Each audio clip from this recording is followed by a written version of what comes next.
Hey friends, have you ever been in a tough spot and someone tells you to just stay positive? Yeah, sure, because pretending everything's fine is going to somehow magically fix it, right?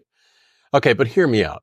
There's a big difference between slapping on a fake smile and actually choosing to find some light in the darkness. Hey, let's talk about how to stay positive without turning it into someone who thinks every rainstorm is just a free car wash day. Welcome back, friends.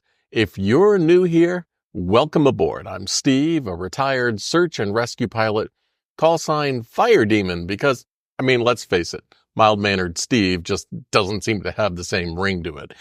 And I'm the guy behind this Old Guy Insights channel. I've flown through plenty of storms, both literally and figuratively, and I'm here to share a few stories, some wisdom, and hopefully a laugh or two to help us all navigate life's roller coaster. But before we get too deep, don't forget to hit that subscribe button, give this video a thumbs up, leave a comment, and ring that notification bell. Well, I'm feeling positive that doing all that will make one of us feel a whole lot better. Yeah, probably just me, but who's counting? All right, before we dive into this, let's clear something up. When I talk about positivity, I'm not talking about toxic positivity. You know, that kind of positivity that makes you want to roll your eyes so hard they get stuck? The kind where someone says, just be happy. And you're like, oh, great. I didn't realize my life was one motivational poster away from being perfect. And speaking of those damn motivational posters, don't even get me started. I'm all about positivity, but those posters with a cat hanging off a branch telling me to hang in there just makes me want to puke. Positivity doesn't mean plastering your walls with cheesy slogans. It's about finding real ways to cope when life gets tough. True positivity is different. It's about acknowledging when life stinks, like really stinks, and still deciding to push forward. It's like knowing you're knee-deep in mud, but choosing to keep trudging through instead of just laying down and making mud angels. It's not about denying reality. It's about choosing how to respond to it. And sometimes that's the only thing that keeps you from losing your damn marbles. And speaking of perspectives, here's a joke for you. A pessimist sees a dark tunnel. An optimist sees a light at the end of the tunnel. A realist sees a freight train, and the train driver sees three idiots standing on the tracks. See, being positive isn't about ignoring the reality of the situation or pretending bad things don't happen. It's about choosing to see the possibility of light even when you're standing on the tracks. Take the true story about the man who chose to sing the day after his wife passed away. Now, don't get me wrong, he wasn't throwing a party. He was just choosing to celebrate the good times, the years that they had together, instead of drowning in the sadness. He was grieving, sure, but he also decided to honor his wife by remembering the love they shared. That's beautiful. That's the kind of positivity we're talking about here. Finding a way to smile through the tears without pretending the tears aren't there. And listen, this isn't just about some old guy telling stories from his rocking chair. There's real science behind this. The Mayo Clinic says positive thinking can reduce stress, improve your overall health, and even boost your immune system. So basically, staying positive might just keep you from catching that cold your grandkids brought home from school.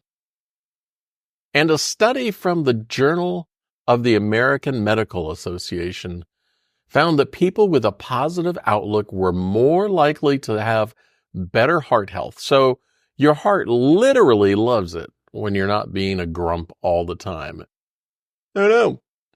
If you want to dive deeper into the science of positivity, you can check out all the reference links in the video description.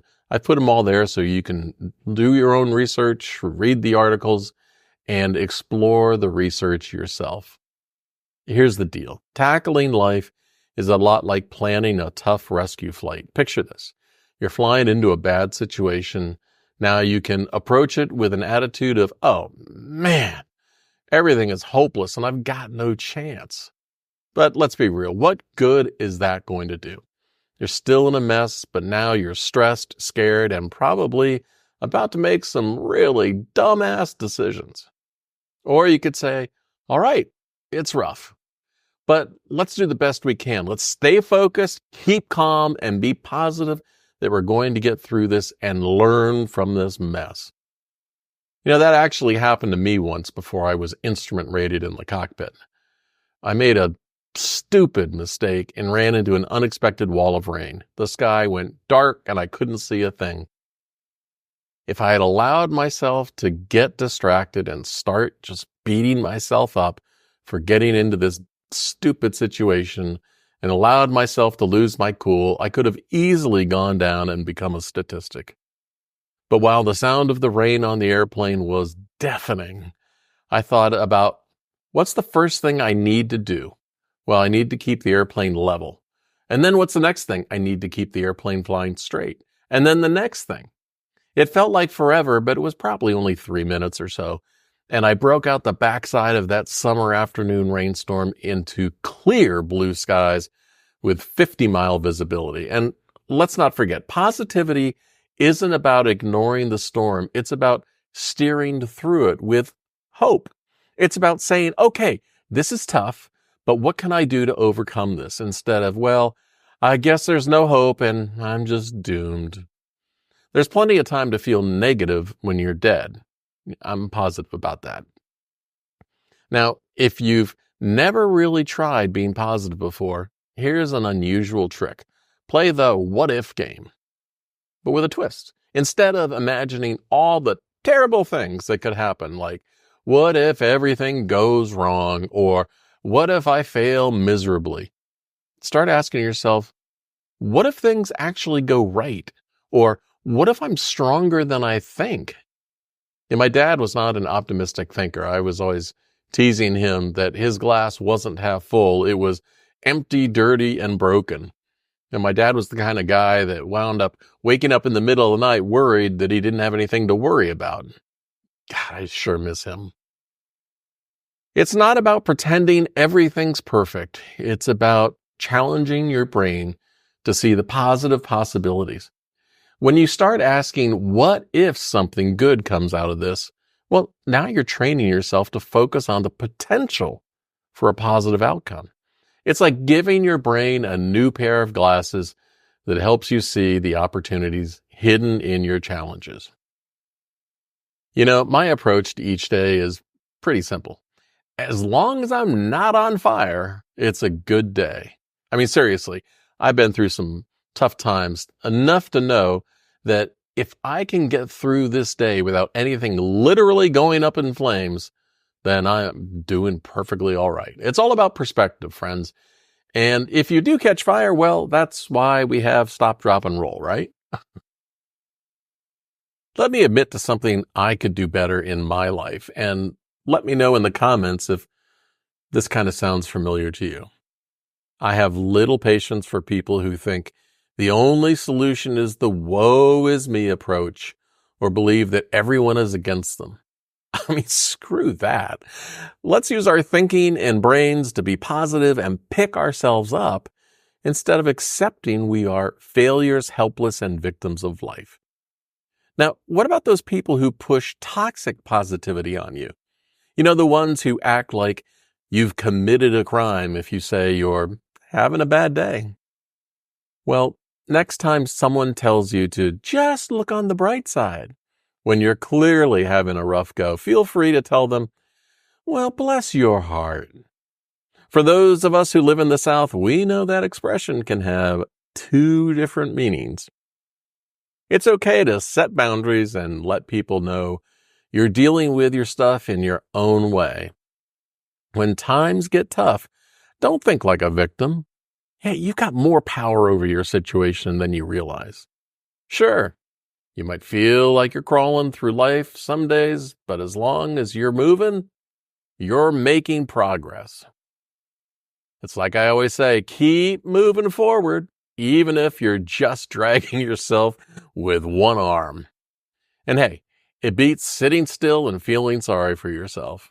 Oh, and here's a fun fact. A study from the Harvard T.H. Chan School of Public Health found participants in the top 25% who were the most optimistic and positive were likely to have a 5.4% chance of living longer and a 10% chance of living beyond 90 years. So basically, staying optimistic could add years to your life. And that's right. Your positive attitude might just help you become the next cool grandparent, rocking the dance floor at 90.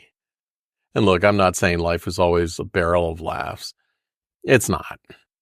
It's messy, it's painful, and sometimes it just downright sucks. But there's also so much room for growth and joy and those little moments that make it all worth it. It's about finding the balance, acknowledging the bad while also making the most out of the good. So, thanks for hanging out with me today and being a part of this conversation. It's chats like these that help me and you all figure out things together. If you're ready to watch more videos in the series, hey, you're in luck. I got a link to some more of them right here. And as always, feel free to drop your own stories and thoughts in the comments. Until next time, this is Steve saying, see ya!